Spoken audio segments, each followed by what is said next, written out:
Welcome to WTF Media. If you love crazy, unbelievable stories, make sure to subscribe and hit the bell so you don't miss out. Let's jump right into today's story.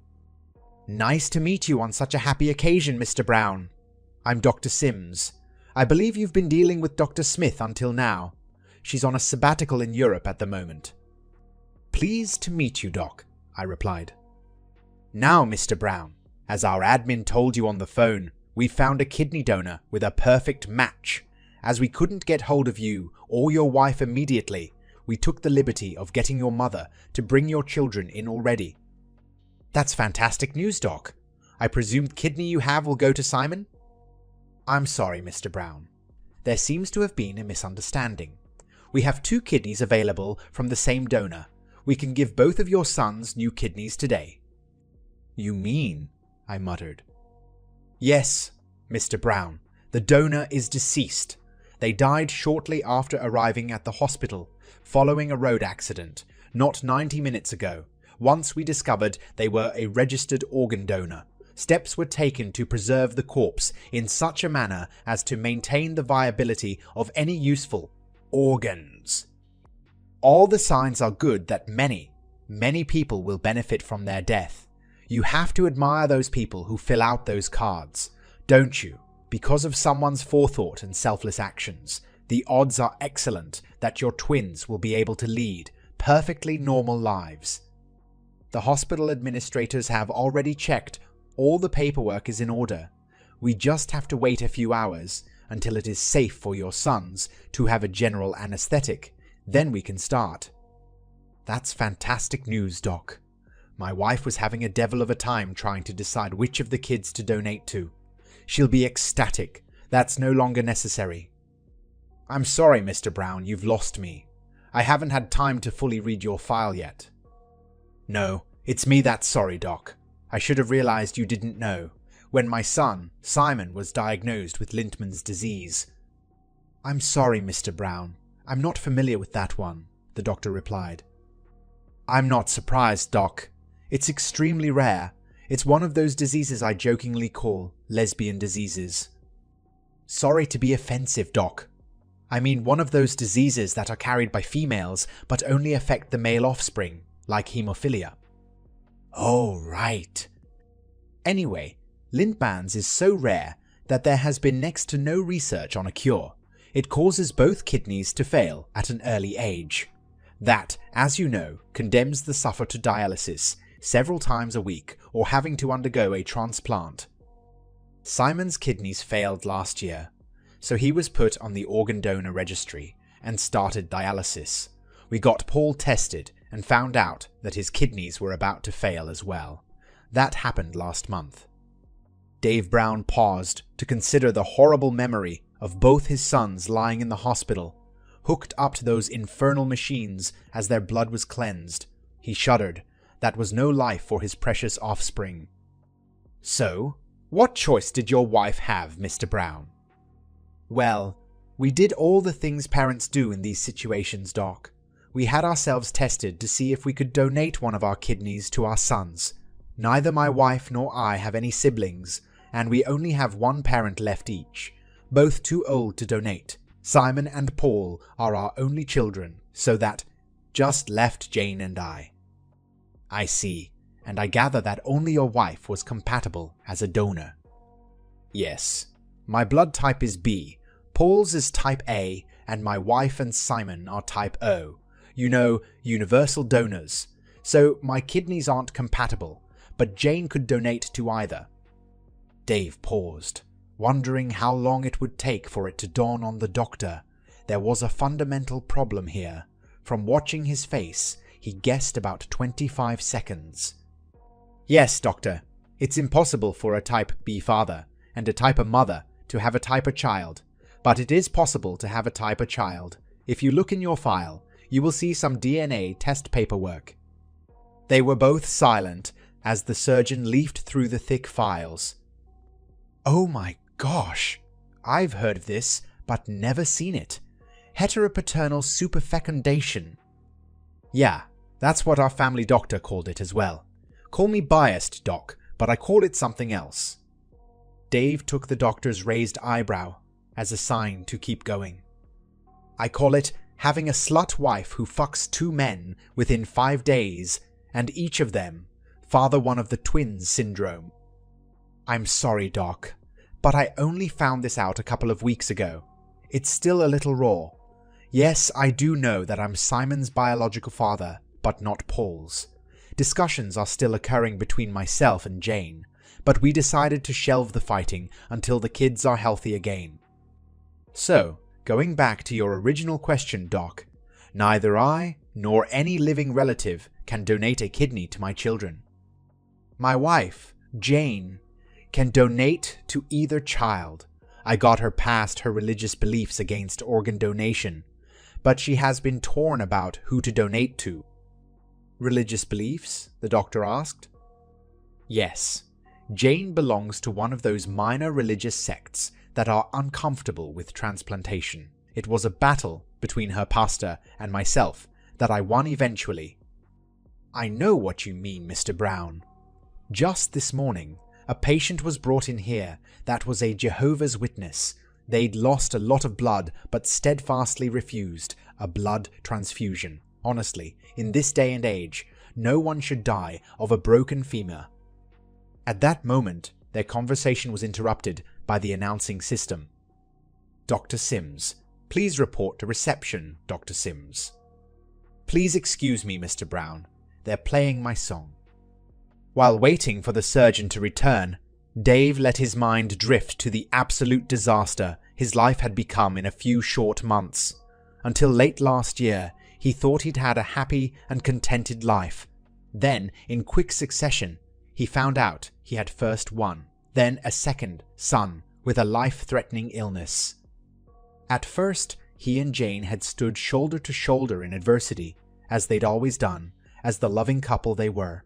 That changed a few weeks ago, when Dave was glancing through the children's files, desperately looking for a solution that didn't include them being dead or tied to a dialysis machine for God knows how long.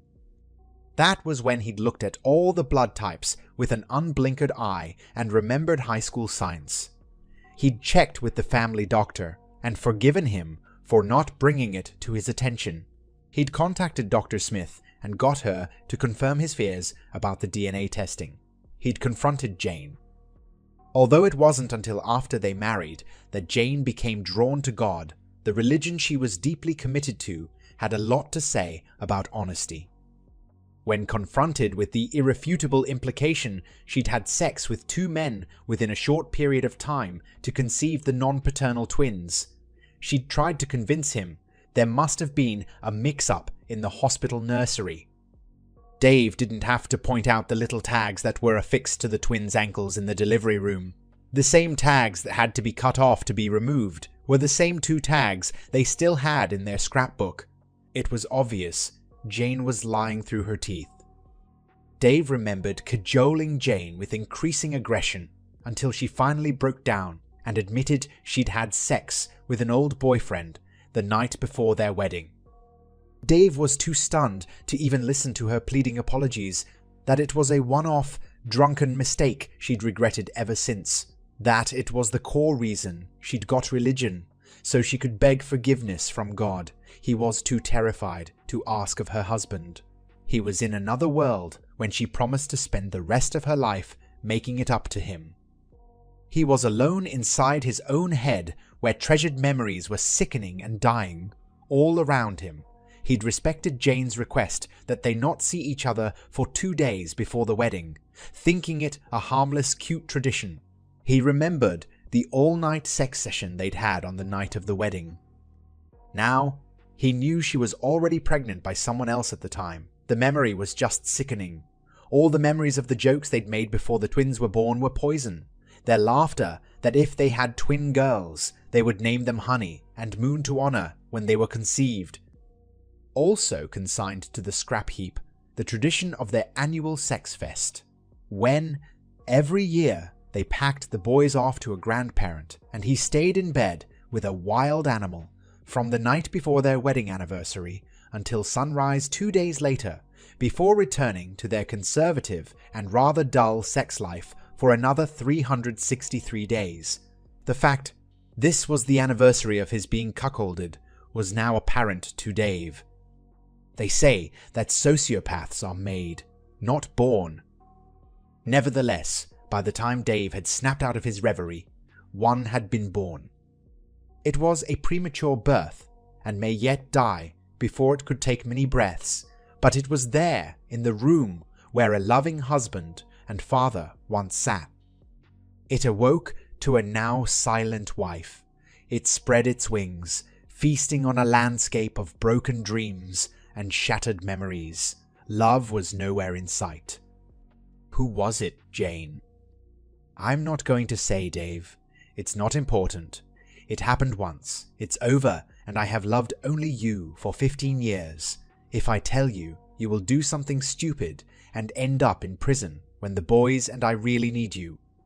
She kept her newfound promise, and no amount of threats and talk of guilt would prise the name from her, or indeed any other details. Dave gave up.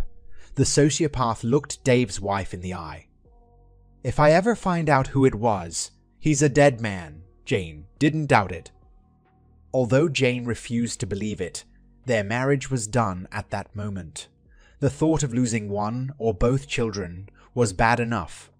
The thought of losing the only man she'd ever loved was unthinkable. As soon as she was away from the father of one of her twins, she phoned the father of the other to warn him. From that point on, Jane's life had three foci: nurturing her sons, making peace with her God, and frantically trying to make peace with her husband. With no God and a clear conscience, Dave had only one focus. That included pretending things were normal until the boy's physical health was assured. The 3-week-old sociopath awoke and looked around the austere utilitarian office. It smiled at the memory of how easy it had been. He'd simply waited until his wife collapsed, exhausted from crying, then looked at her cell phone call log. One call, 12 minutes after Dave stormed out that day, to another cell. Thus began the sociopath's hunt for Dave's nemesis. The family address book revealed nothing. Bizarrely, a fridge magnet and Jane's old high school yearbooks supplied the answer. Any doubt about what the phone call was about was quashed by other clues that seemed harmless when presented at the time. The reason their family doctor hadn't brought any discrepancies in blood types to Dave's attention was that he was the perpetrator of the atrocity. Finding him as one of Jane's old classmates just sealed it. The cold, calculating sociopath supplied the plan from there. To an outside observer, such as Jane's father or Dave's mother, the next 2 weeks were nothing special. The twins felt loved and cherished, but when they were alone, Dave ignored Jane's pleas for forgiveness while he did everything he could to ease his children's suffering. The sociopath plotted. While Dave begged Jane to ignore her religious beliefs and agree to donate one of her healthy kidneys to either child, the sociopath bought a pistol, edited recordings, and learned how to steal cars. The 2 weeks were obviously torture for Jane. Dave lost count of the times. She repeated that it was a one-off drunken mistake that she deserved forgiveness for. It was exactly the same number of times he told her that, until she gave him the name and he had restitution. He couldn't forgive her. The first few times, Jane stuck to the story she didn't want to lose Dave to prison. But that story changed one day. Abruptly, the admission became she had begged the other sperm donor to come clean, but he was married himself now and was threatening her if she exposed him. Exactly what he was threatening. Jane again refused to be drawn on. Dave, the man, desperately wanted her to come clean, so he had some small chance of maintaining his marriage. The sociopath, with whom Dave was constantly battling for supremacy, already had a name but wasn't quite ready to act. When she couldn't get the forgiveness she craved from home and her husband, she threw herself into her religion.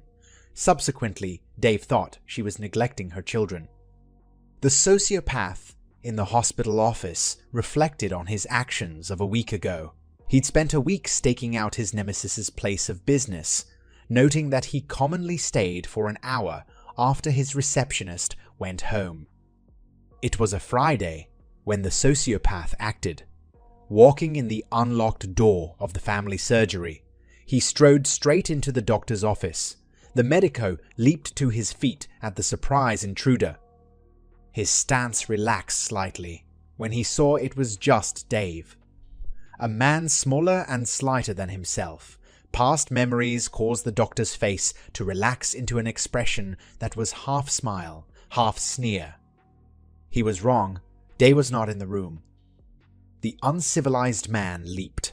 Rage gave his fist strength as it crashed into the side of the doctor's jaw. The knee into the face of the stooping man wasn't strictly speaking necessary, but was satisfying nonetheless. Stomping on the prone guy's left knee was justified to immobilize him until their conversation was over, with the sociopath's basal desire to hurt this man satisfied. Dave crept into the room. The now normal battle for supremacy of their shared body ensued, while they both waited for their former respected family doctor to rouse. Two things stopped the medico from leaping to his feet when he fully awoke. One was the intense pain in his knee. The other was the sight of a pissed-off patient pointing a pistol at him, being basically a physical coward. All the fight left him before he'd expelled the gasp he'd drawn on seeing the gun. "Don't kill me," they were Jane's idea. Dave was confused. In his mind, he'd only wanted to know how hard his future wife had resisted the time this predator had seduced her on the night before the wedding. Knowing how sexually repressed his wife was most of the time, he knew she must have been conned by a master. "Tell me how you did it." Suspecting that the longer he talked, the longer he lived, the cowering coward spilled the whole plate of beans. "I was her first love, and she was mine. We dated for a while in high school." This wasn't unexpected. Dave and Jane hadn't talked about their previous experiences. The medic still had a tone of panic in his voice as he continued. "I didn't see her again after I went away to England to medical school. That is, until I saw her out with her girlfriends the night before her wedding. I couldn't help myself. I cut her out from the pack and made a play. She was drunk. I took her back to my place about 10 o'clock that night and fucked her raw." Dave couldn't describe the sense of relief he felt. This was better than he'd ever expected. The medico misinterpreted Dave's facial expression changes. He suddenly realized that in his panic, he'd said things that reduced his chances of surviving this confrontation. He had to either paint himself in a better light or smear the mud around, and he had to do it fast. "We fell asleep and woke up about 4 a.m. By that time, the alcohol should have well and truly worn off. She fucked me for another hour before sneaking off back to her parents' house." Dave absorbed this additional information, desperately trying to decide if Jane was still off the hook or not. The panic-stricken, recumbent victim of his assault filled the ensuing silence.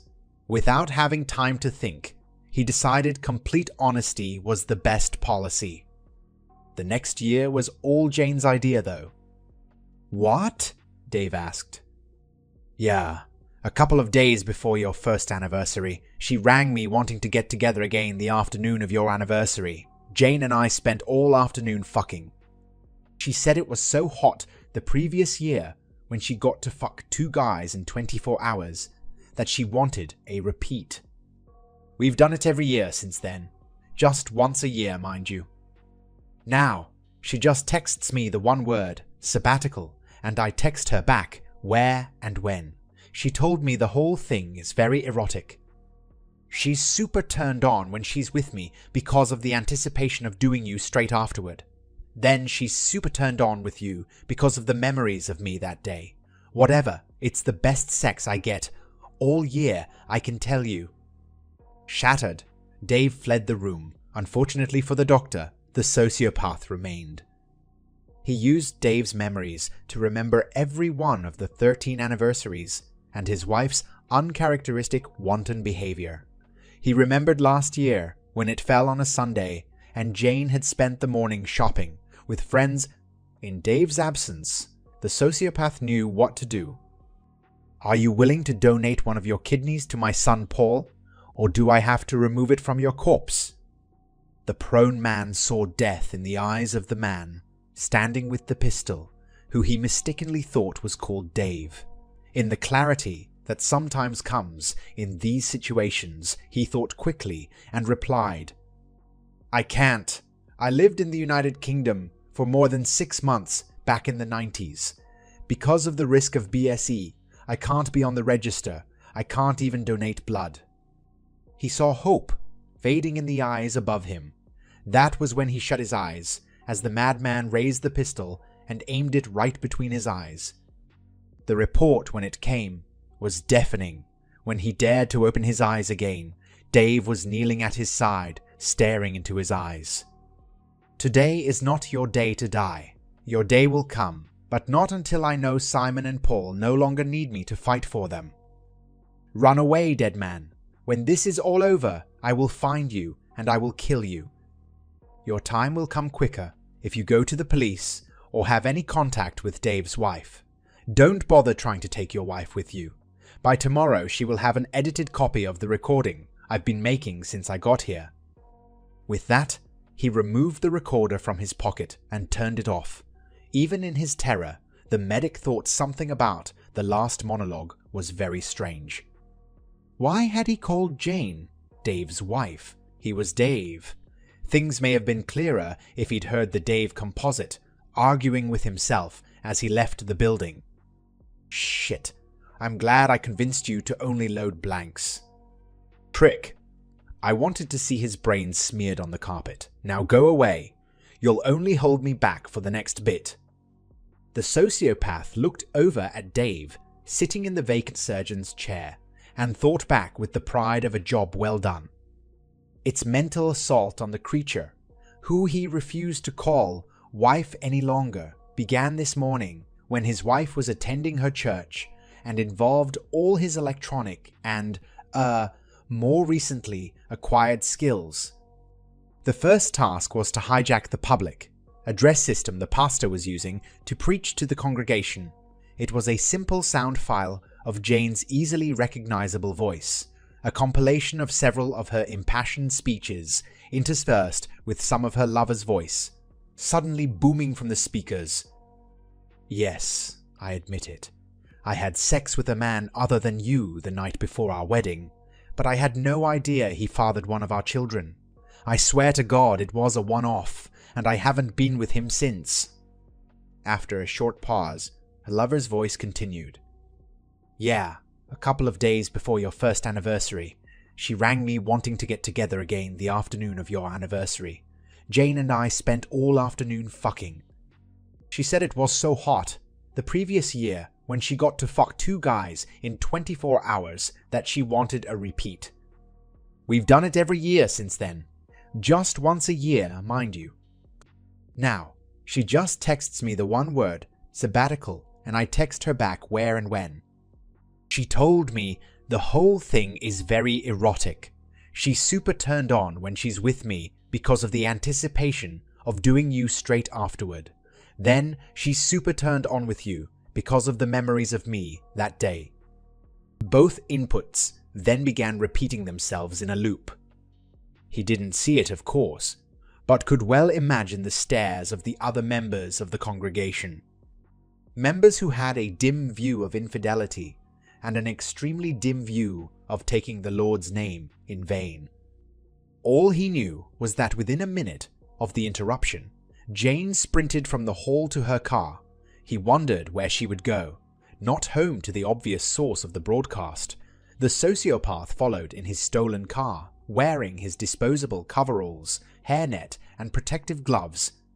Luckily, she sped to one of the places of refuge the sociopath had predicted, her widowed father's house. The screech of tires brought the old man to his front door.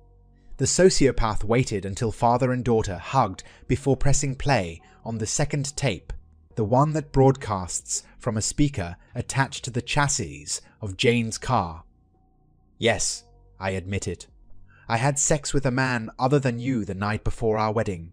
I swear on my mother's grave it was just the once, and I've been faithful to you ever since." This was followed by now familiar, "Yeah, a couple of days before your first anniversary. She rang me wanting to get together again the afternoon of your anniversary. Jane and I spent all afternoon fucking. She said it was so hot the previous year when she got to fuck 2 guys in 24 hours that she wanted a repeat."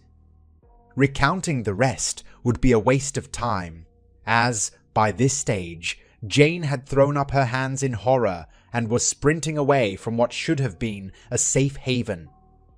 The sociopath couldn't read her father's expression from that distance. Dave would have felt much empathy for the old man, but Dave wasn't there. The sociopath didn't have a clue what empathy was. He was focused on the job at hand. Technically, it was quite difficult. Jane was sitting in her car with her fingers in her ears. The sociopath's fingers flew over the laptop to turn on the stereo system he'd secreted in the dashboard of Jane's car. He turned the volume up remotely. It would take half an hour, or the complete destruction of the dashboard, to find the speaker. The quickest way to get peace would have been to disable the iPads and amplifiers in the spare wheel well, but you'd have to know about them first. Jane started the engine and roared off through her father's quiet neighborhood. The external speaker was broadcasting a different message than the internal one. The former was blaring to the world that the driver of the car cheated on her fiancé the night before the wedding and continued to do so afterward. The internal soundtrack was aimed at Jane's very soul. It was a compilation of her denials of continued infidelity over the last 3 weeks, interspersed with commentary from her lover. Commentary that ended abruptly with gunshot, and then silence. Even if Jane's conscience could handle her long-term betrayal, the implication that her actions had turned her husband into a killer and led to her lover's death would be devastating. Of course, that relied on her lover's fear, causing him not to contact her in the last week.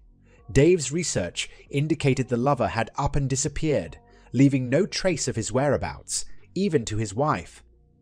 Jane made 2 blocks before she came up with the idea of using the car's stereo system to drown out both speakers. Unfortunately, the sociopath had thought that a week before.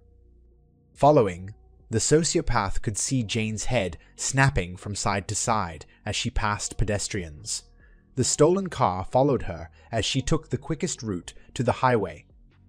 Both Dave's and the sociopath's reverie was interrupted by the return of Dr. Sims. "Terribly sorry, Mr. Brown, but the donor donated all their organs, so recipients are turning up from all over the place. It's going to be a busy couple of days." "That's fine, Doc. I think we were almost finished here anyway. I'd like to go and see my boys soon, but I have a request first." "Yes, what is it?" "I'd like to personally thank the donor." Yes, that request isn't unusual. We normally allow that, but usually before the process has gone this far." "It is very important to me, Doc." "Okay, I'll just clear it with admin." At that, Dr. Sims picked up the phone and spoke for about 2 minutes. "That's fine, Mr. Brown. I'll take you there now. I suggest we be quick. They'll be putting the first of your sons under in about half an hour." With that, they strode to the surgical suite. On the way, Dave's phone rang. "Yes, officer. I assume you're calling to tell me to go to the hospital. I already heard and am here now. Thank you and goodbye." Once at their destination, Dr. Sims outfitted the visitor in a gown and mask, explaining while he did that organ removal had already started, but the surgical team were taking a break. He went on to caution him not to approach too closely, as he wasn't sterile.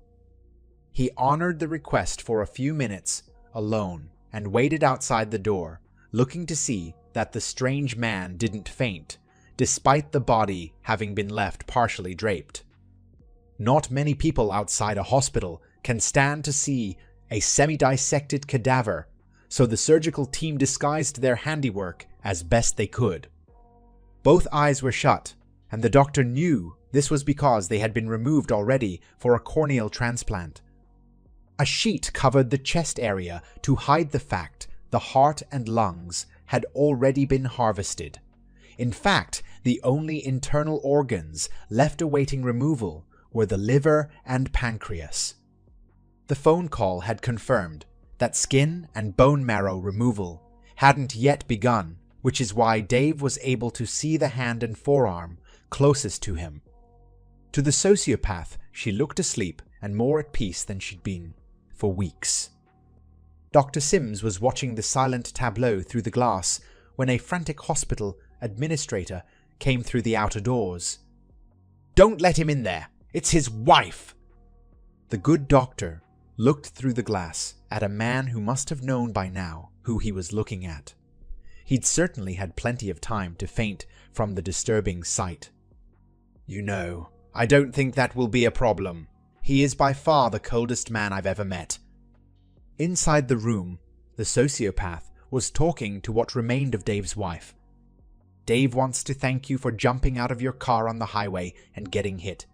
He would have felt bad if I'd had to run you down. He was very disappointed that you refused to donate one of your kidneys to either of your sons. I'm certainly not sorry for tricking you into signing the organ donor form in the guise of something for your son's treatment. Dave also wants to thank you for the donation of a quick, easy separation, with all the family's assets going to him. I'm a little sorry, but only for Dave's sake, that I had to kill you. You were a good wife and mother most of the time, but I couldn't stand to see you treat such a good man with absolute contempt once a year for each of your 13 years together.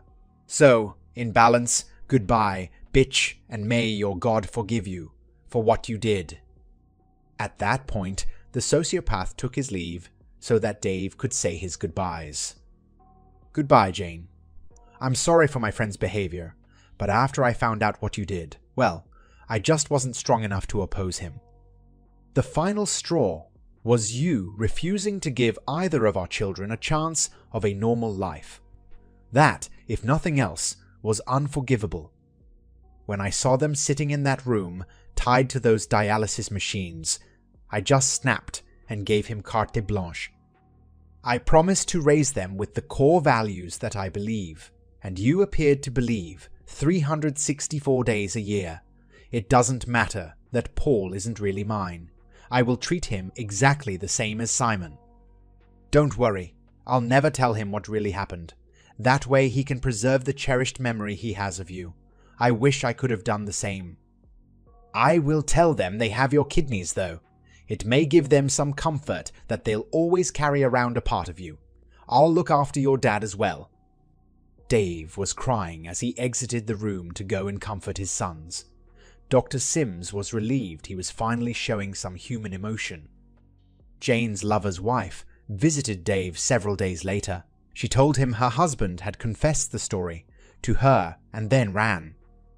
She felt she and her children needed some sort of relationship with her soon-to-be ex and wanted to know when it would be safe for him to reappear. Dave assured her he was no longer a threat. Dave delayed the funeral of Jane until Simon and Paul were well enough to leave the hospital. They were robust boys, and the close genetic match of their mother's kidneys maximized the chances of complete success.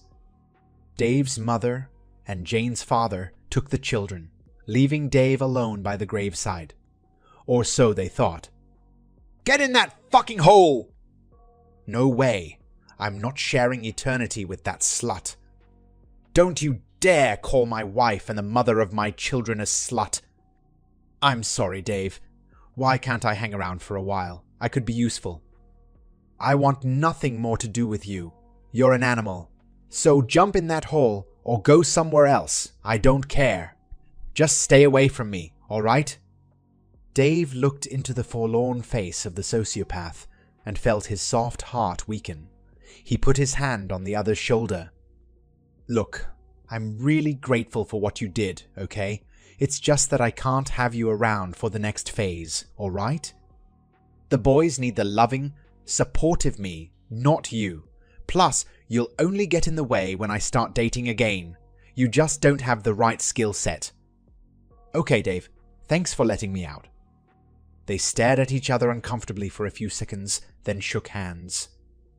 Dave turned away, to be the best father he could possibly be, and, who knows, maybe a loving husband again someday. That's the end of this story. If you found it engaging, please give it a thumbs up, and don't forget to subscribe for more content like this.